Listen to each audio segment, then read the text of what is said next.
Hello again. My name is Roy Harper, and you're on my blog, a blog that's all about you. Uh, Hopefully, you're finding it educational and entertaining both at the same time. Uh, I'm coming to you tonight because I'm getting quite a few people asking me questions about my background, and I thought it was time for me to elaborate on what I write in the blog. After graduating from high school, I took a year off, decided what I wanted to do. Spent working in the shipbuilding industry, and it was the best job I ever hated in my life. uh, Decided to go in the Air Force and I planned on making that a career, but after almost 4 years, I became ill after a short illness. I was out of the Air Force, and looking around, I decided, well, I wanted to follow in my father's footsteps and go into sales. So that's what I did. At the time, there were very few sales jobs that asked for you to have a degree, so I didn't feel the need to go get one. So I learned everything I know through trial and error, and from watching others and from some great mentors, which I speak of in the blog. uh, Mel Carlton and my father, three of the greatest mentors any man could ever have. During that time span, which covers now almost 34 years, I've spent time in direct sales, I've spent time in retail sales, I've spent time in uh, chasing leads, which was an in-home sales where the appointments were preset for me, and then I went in and had to sell them on a one-call basis. Saw them one time only, and either sold them or it was next. I've done network marketing, so and I've done route sales. So my experience in sales covers just about any imaginable arena of the sales field that you can imagine, uh, and I've done them all successfully. And I've also been a network marketer and done that successfully. So I feel like I'm very well qualified to impart my knowledge about attraction marketing. Folks, I'll promise you this.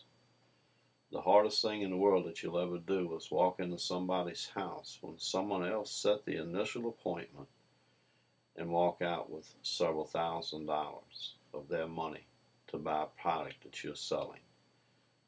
And that's going to be very possibly the only time they'll ever see you in their life. But I've done it. And it took attraction marketing skills to do it. I understand attraction marketing. I understand what it's all about, how it applies, how to teach you to apply it. One of the questions that I'm very frequently asked is, well, Roy, what are you doing now? Well, in 2010, the opportunity to move to Maine, which is a place that I love it very much, presented itself, and I decided to go ahead and make the move. I had known for quite a few years that I'd probably live here someday, and I came with the thought in mind that I had the opportunity to not only launch my coaching business, but also pursue another passion, and that is photographing lighthouses. There are about 60 here in the state of Maine to photograph. So far, I've photographed about 30 of them. But I wanted to launch my coaching business also, because one of the things I've learned in the last few years is that I really have a passion for training people, teaching people, and helping them to become more successful. I've always told people I'm an encourager of other people, and I am. Uh, that's a second nature to me. So the transition from salesperson to coach was a logical one. Part of my commitment to you as a potential coaching client, if you're looking at me as a possible coach for you, is that there's not going to be any appearance or possibility of a conflict of interest, because when I decided to launch my coaching business to avoid just that type of a situation, I decided to end my network marketing business and to no longer do any kind of a direct sales job that would possibly suggest any conflict of interest on my part as far as being your coach is concerned. Another question I'm frequently asked is, do I need a coach? Let me answer that this way. Tiger Woods has a swing coach. Kobe Bryant has a coach. Derek Jeter has a coach. People who are great at what they do all have coaches. Tom Brady has a coach. Greatness is coached. It's not because the people don't have the talent. It's because the coach offers a different perspective to them. And properly nourished, an environment where people will accept constructive criticism is created through coaching. That's why Tiger Woods has a coach, and why Kobe Bryant has a coach, and why Derek Jeter has a coach, so that they will accept the criticism. Now, you might have someone that coaches you for free, or wants to, and they tell you the very same thing that I do, but because you're not paying them, you feel like you know more than they do. It can be just as simple as paying someone.